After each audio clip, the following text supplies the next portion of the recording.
Hi viewers, welcome to our channel. ప్రస్తుతం మనతో పాటు సీనియర్ జర్నలిస్ట్ దాము బాలస్వామి అన్న వారితో మాట్లాడు. నమస్కారం సార్. నమస్తే సార్, వికారాబాద్లో ఒక సైకో కిల్లర్ వరుసగా మర్డర్లు చేస్తూ అక్కడ ప్రాంతాన్ని అయితే భయపెట్టడం జరిగింది. సో రీసెంట్గా పోలీసులు పట్టుకున్నారు కూడా.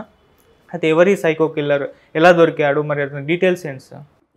మొన్న 4 రోజుల ముందు అక్కడ వికారాబాద్ అటవీ ప్రాంతం ఉంది కదా, అందులో ఒక డెడ్ బాడీ ఎవరికో రైతుకు కనిపించింది. దాన్ని అతను పోలీసులకు ఇన్ఫామ్ చేస్తే వాళ్ళు తీసుకెళ్లారు.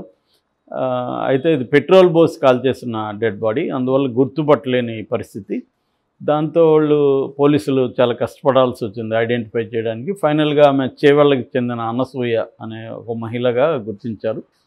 సో ఈమెను ఎవరు చంపుంటారు ఏంటి అని వాళ్ళు రకరకాలుగా సీసీ కెమెరాలు పరిశీలించడం, ఆ రూట్లో అంతా అయినాక మొత్తానికి వాళ్ళు ఫైండ్ అవుట్ చేసిందంటే రామస్వామి అనే ఒక సైకో కిల్లర్ లేదా సీరియల్ కిల్లర్ చంపాడు అనే నిర్ధారణకు వచ్చారు. అతను అదుపులోకి తీసుకున్నారు. ఇప్పుడు దాని మీద ఎంక్వైరీ చేస్తున్నారు.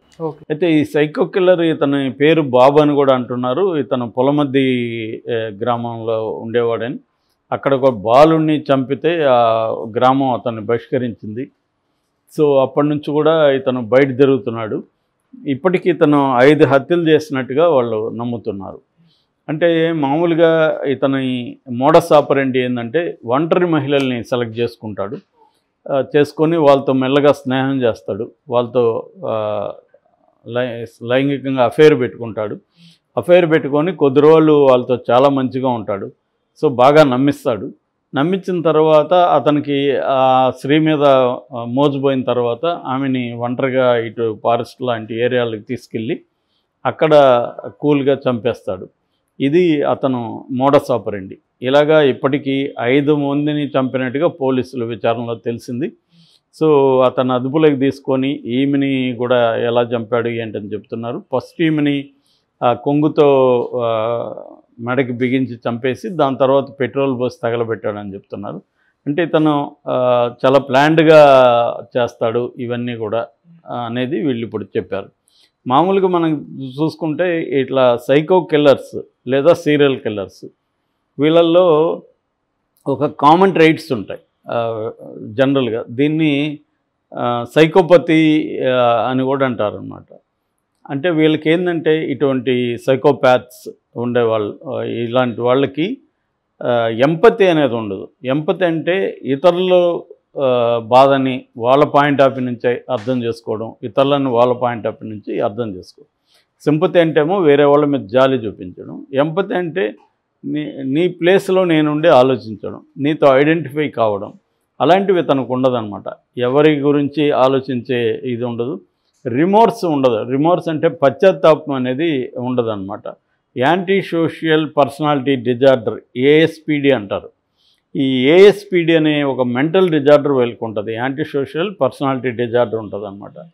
సో ఇలాంటి లక్షణాలు ఇతనికి కూడా ఉన్నాయనేది పోలీసులు చెప్తున్నారు. ఎందుకంటే సైకలాజికల్ ప్రొఫైలింగ్ కూడా తయారు చేస్తున్నారు ఇతని పట్ల అనేది, ఎందుకంటే అండర్స్టాండ్ బెటర్ అన్నమాట అనుకుంటున్నారు. రెండోది కారణం ఏంటంటే చైల్డ్హుడ్ ట్రామా జరిగినప్పుడు, చైల్డ్హుడ్లో అబ్యూజ్ జరిగినప్పుడు, కొంతమంది చైల్డ్హుడ్లో అబ్యూజ్ జరిగిన ప్రతి ఒక్కరూ కిల్లర్స్గా మారిపోరు.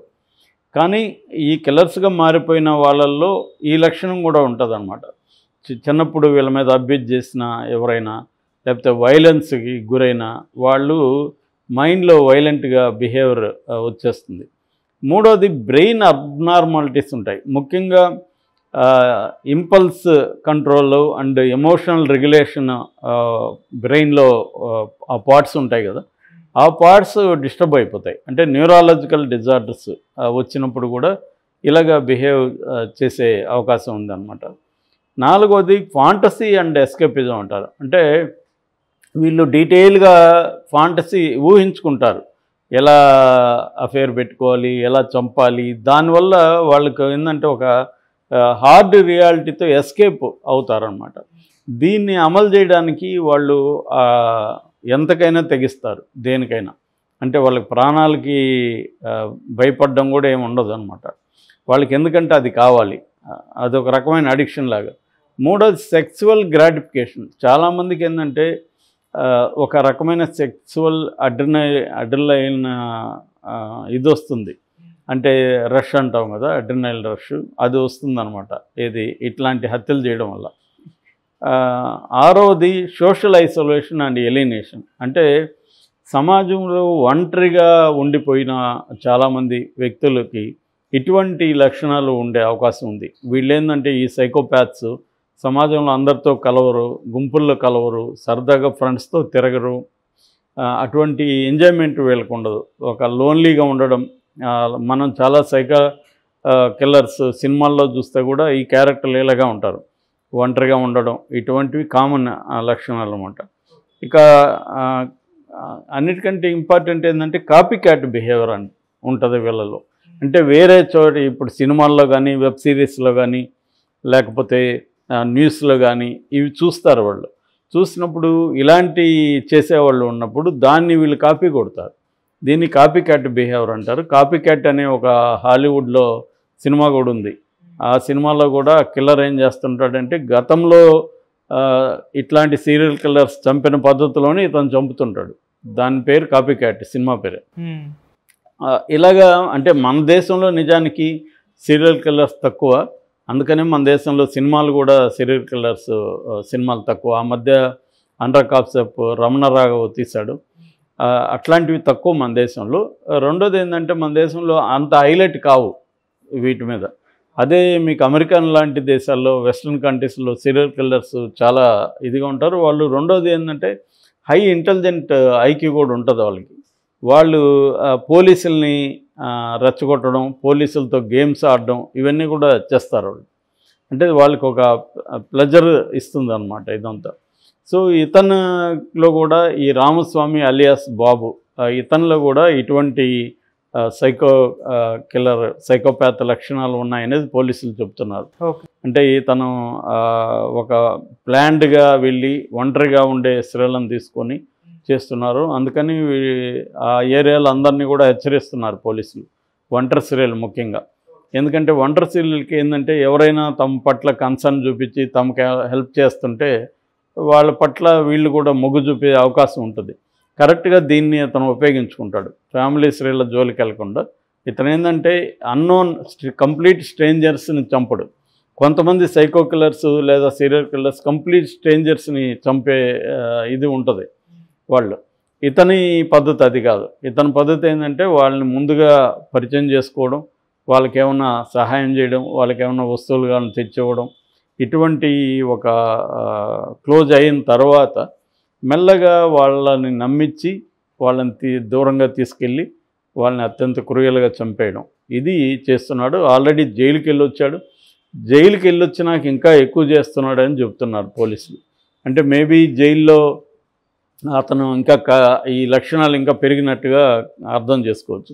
ఎందుకంటే చాలాసార్లు జైళ్ళల్లో ఏంటంటే క్రిమినల్స్ మామూలుగా జైలు ఎందుకు పెట్టారు, చాలామంది అనుకుంటారు పనిష్ చేయడం అని. పనిష్ చేయడం కాదు, అసలు ఉద్దేశం జైలు ఉద్దేశం రిఫార్మ్ చేయడం. ఒక నేరస్తుడిని జైలుకి వెళ్ళిన తర్వాత ఆ నేరస్తుడు ఆ స్వభావాన్ని మార్చుకునే విధంగా రిఫార్మ్ అయ్యి బయటికి రావాలి, సమాజంలో అందరిలాగా అతను మెలగాలి అనేది ప్రధాన ఆశయం తప్ప అతను పనిష్ చేయడం అనేది ప్రధాన ఆశయం కాదు. కానీ ఇప్పుడు మనకున్న జైలు వ్యవస్థలు ఏంటంటే ఈ పనిష్ చేయడం అనేది లీగల్గా లేకపోయినా అక్కడ ఉన్న సిస్టమ్ ఏం చేస్తుందంటే డబ్బులు ఖర్చు పెట్టాలని ఖైదీల మీద రకరకాల ప్రయోగాలు చేసి వాళ్ళని రకరకాలుగా హింస పెడతారు. అట్లా దానివల్ల కూడా వాళ్ళలో నేర ప్రవృత్తి ఇంకా పెరుగుతుంది.